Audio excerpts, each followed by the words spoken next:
Hey yo la team, alors me voilà reparti pour une nouvelle vidéo pour vous partager le, en 10 minutes, l'objectif c'est de tenir 10 minutes, en 10 minutes ce que j'ai retenu du livre de stratégie Océan Bleu de Chan Kim et de René Mogorn. Voilà. Donc stratégie océan bleu, donc dans la thématique entrepreneuriat, donc voilà. Vous voyez un océan rouge, un océan bleu avec un requin, le ciel bleu, le ciel qui brille et tout ça. Donc dans un premier temps, nous allons voir ensemble les définitions et la conséquence de l'océan bleu. Ensuite, les outils analytiques, suivi d'une redéfinition des frontières, après cibler au-delà et le séquencement stratégique pour finir avec un management équitable. Donc dans un premier temps, qu'est-ce que l'océan bleu? Donc l'océan bleu est défini aussi par son opposé, l'océan rouge. L'océan rouge, c'est un secteur stratégique, c'est un secteur concurrentiel et peu rentable.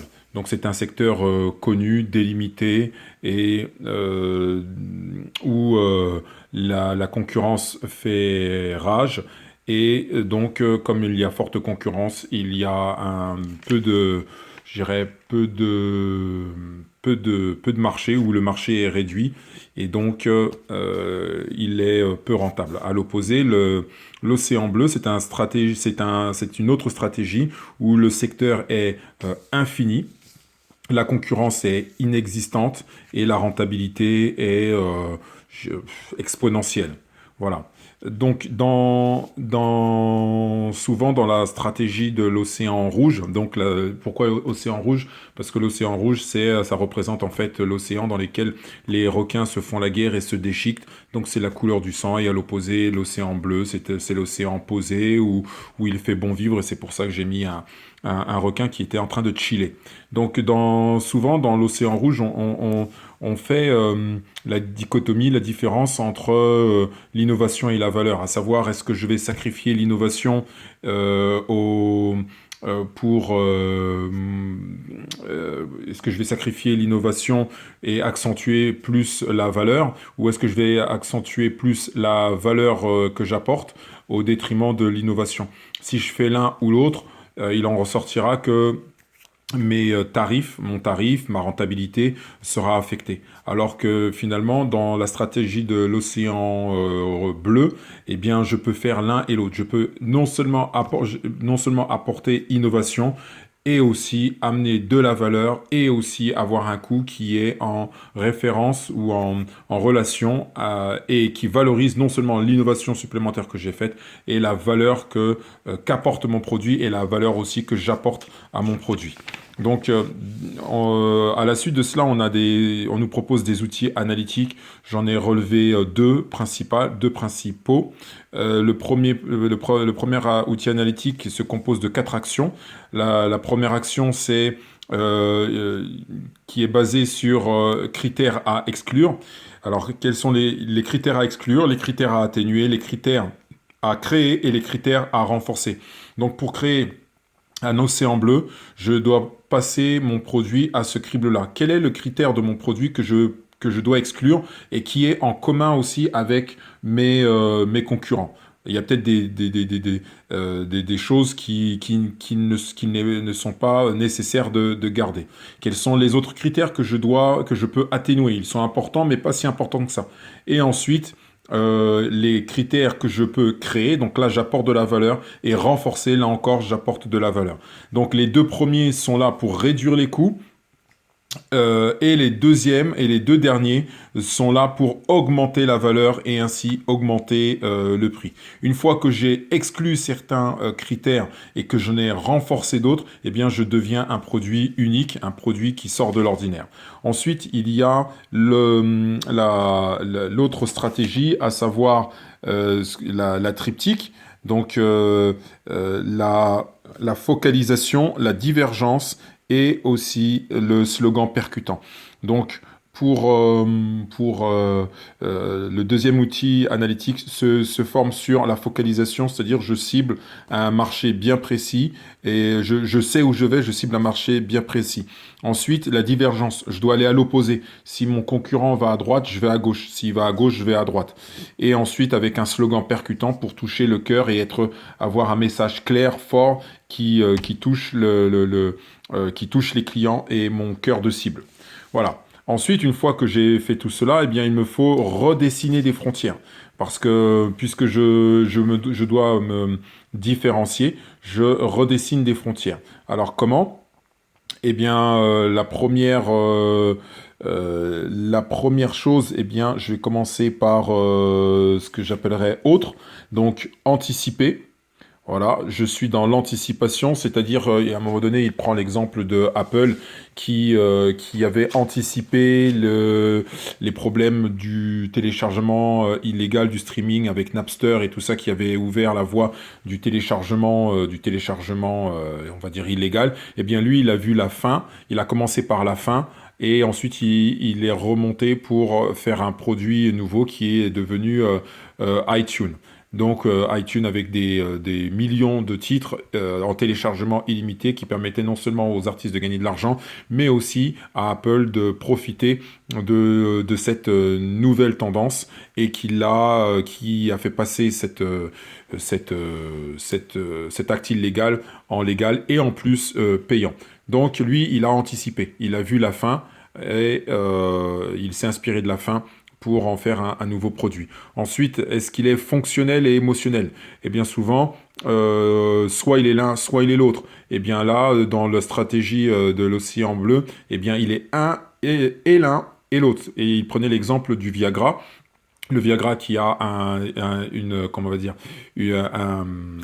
qui a un objet fonctionnel, qui est un objet fonctionnel, mais aussi émotionnel parce qu'il revalorise l'homme qui était impuissant. Ensuite, le ciblé. Ciblé, donc il y a trois cibles, le prescripteur, celui qui recommande, l'utilisateur et l'acheteur. Et dans la stratégie de l'océan bleu, eh bien, l'objectif, c'est de cibler surtout l'utilisateur.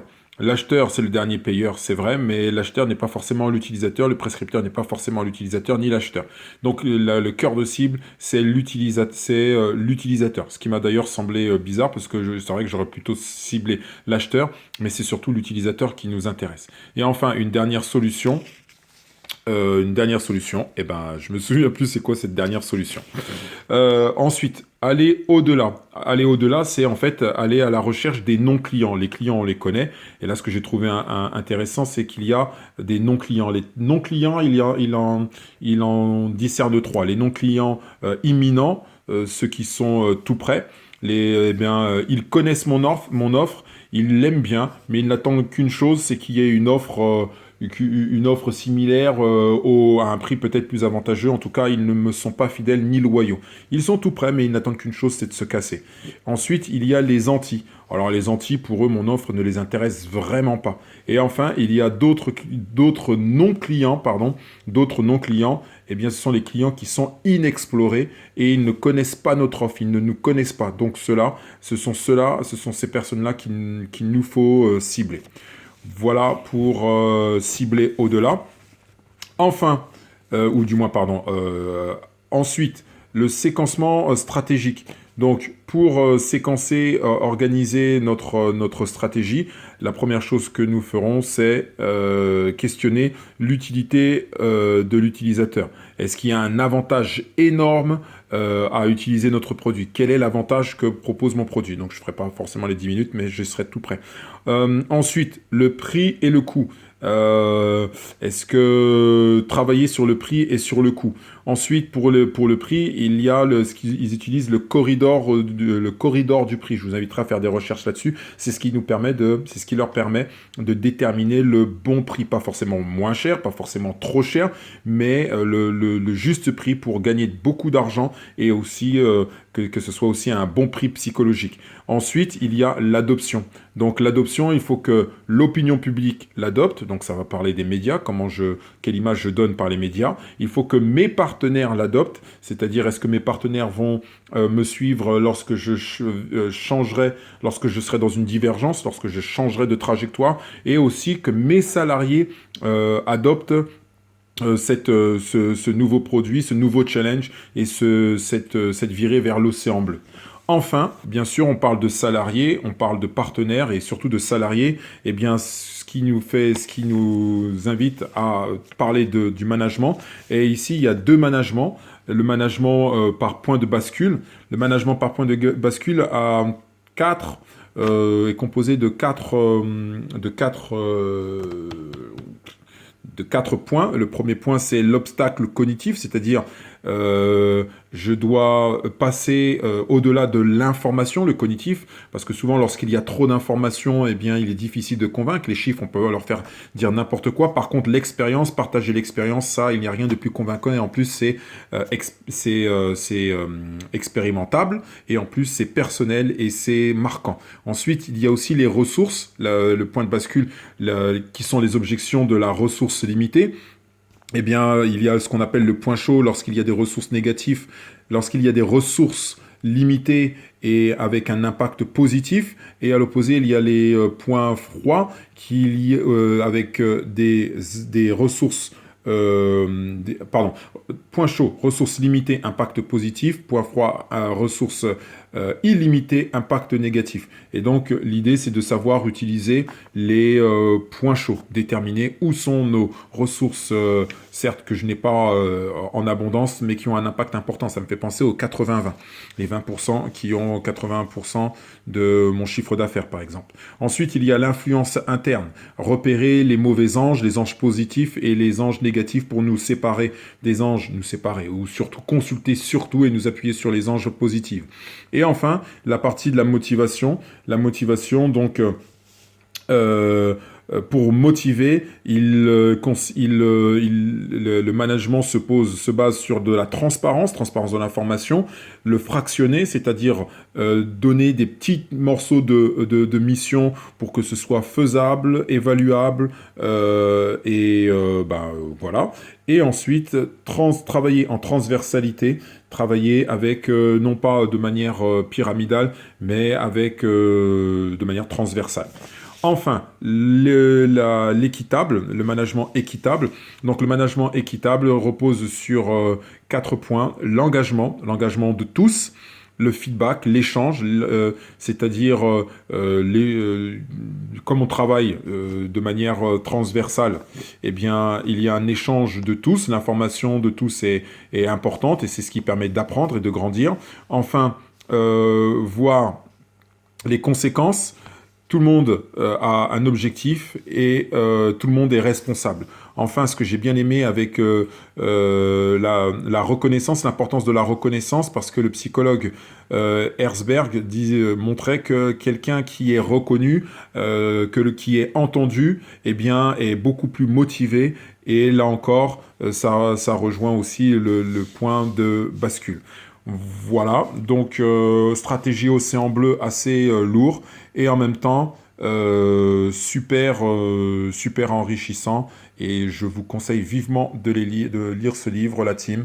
Je vous souhaite une bonne soirée, prenez soin de vous, peace out.